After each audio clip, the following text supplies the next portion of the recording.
Dear viewers, welcome to another episode of Games of Nations. Before we begin, don't forget to subscribe to the channel and activate notifications so you don't miss any of our content on international geopolitics. War Test. The United States has launched the largest military exercise in the Caribbean in decades, just 300 kilometers off the Venezuelan coast.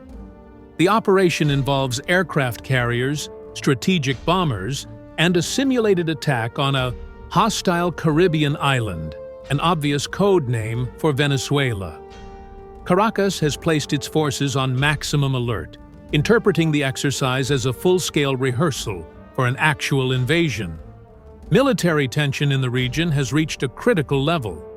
The military drill, dubbed Caribbean Sentinel 2025, began early this morning with the mobilization of 15,000 American troops, 40 warships, and over 200 aircraft. Its scale is comparable to operations that preceded real invasions in Iraq and Afghanistan. The Pentagon insists it is a routine training exercise, but the timing and location make it clear that Venezuela is the simulated target. The scenario of the exercise is revealing. U.S. forces are practicing the liberation of a Caribbean island ruled by a hostile dictatorship that threatens American interests through drug trafficking and terrorism. The description perfectly matches Washington's narrative about Maduro's regime.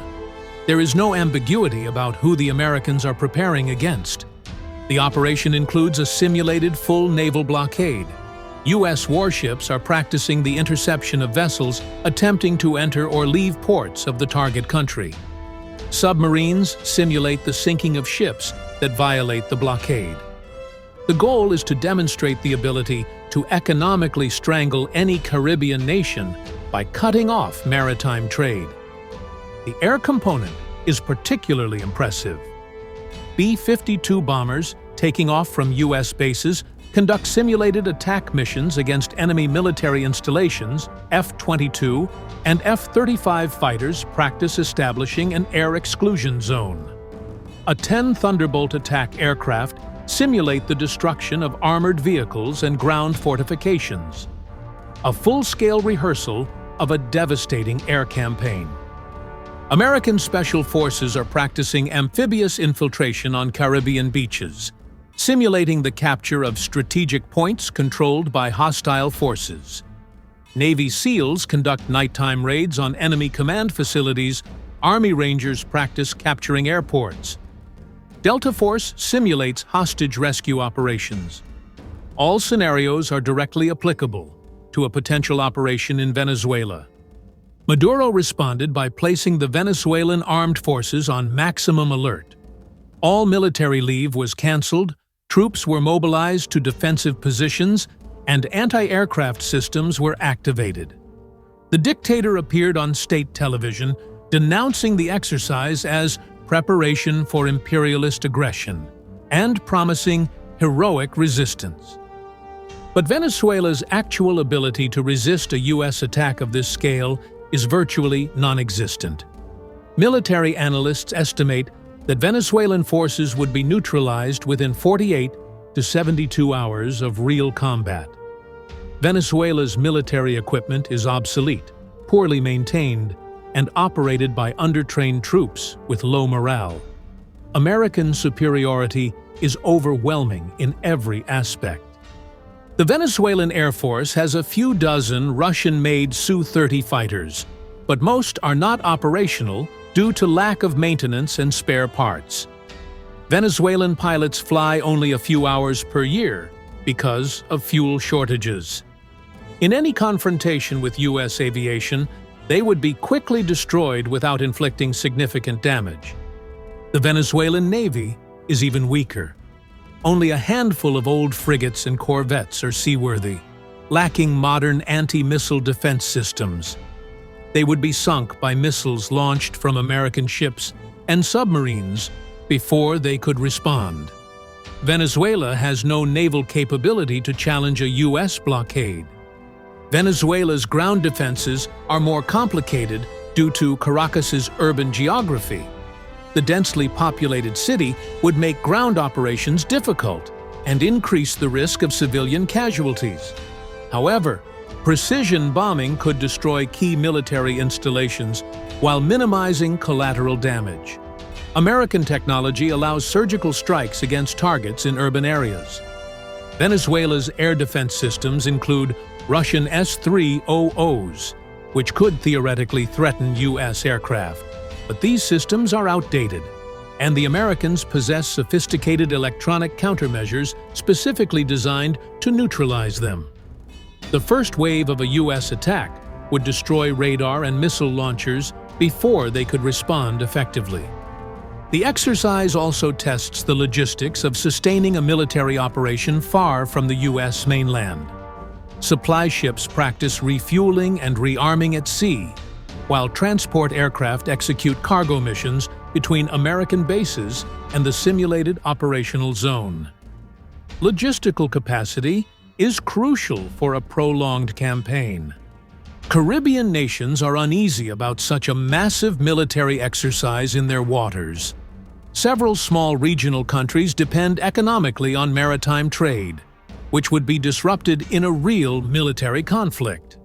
There is concern that a confrontation between the United States and Venezuela could trigger regional economic instability, affecting nations not directly involved in the dispute. Russia and China have issued statements condemning the exercise as an unnecessary provocation, but have taken no concrete action. Moscow and Beijing know they cannot prevent U.S. military operations in the Caribbean, a region where the United States holds absolute superiority. Their rhetoric is mainly for domestic audiences, not a real threat of intervention. Cuba is particularly alarmed as the island lies geographically close to the exercise zone. Havana fears that military operations against Venezuela could expand into Cuban territory if Washington decided to eliminate the Castro regime simultaneously. The Cuban armed forces have been placed on preventive alert. Analysts believe the exercise serves multiple strategic purposes. First, it's a show of force intended to intimidate Maduro by demonstrating the overwhelming military power he would face in a real conflict. Second, it's practical preparation for an operation that could be ordered at any time. The timing coincides with increasing political pressure on Maduro. Desertions by generals, economic collapse, and international isolation have created an environment where a U.S. military action becomes more likely. The exercise adds military pressure to the political and economic pressures already in place. The goal is to force the regime's collapse without necessarily firing a shot. Deterrence experts note that military exercises of this scale often precede real actions. The 2003 Iraq invasion was preceded by similar drills in the Persian Gulf. The Afghanistan operation had visible military preparation months in advance. Historical patterns suggest that when the U.S. conducts such elaborate rehearsals, the intention to use military force is real. However, the exercise might also be a calculated bluff. Washington may be betting that a show of strength will be enough to cause internal collapse of the Venezuelan regime without the need for an actual attack. If Venezuelan generals realize resistance is futile, they may overthrow Maduro preemptively to avoid the destruction of their armed forces in a hopeless war. The Venezuelan population reacts with a mix of fear and hope. Many fear that a military operation would cause civilian casualties and further destruction. But others see it as the only realistic way to remove Maduro after years of suffering under dictatorship.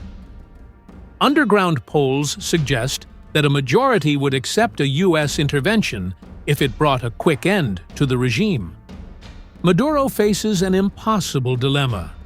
If he responds aggressively to the exercise, he provides a pretext for a real attack.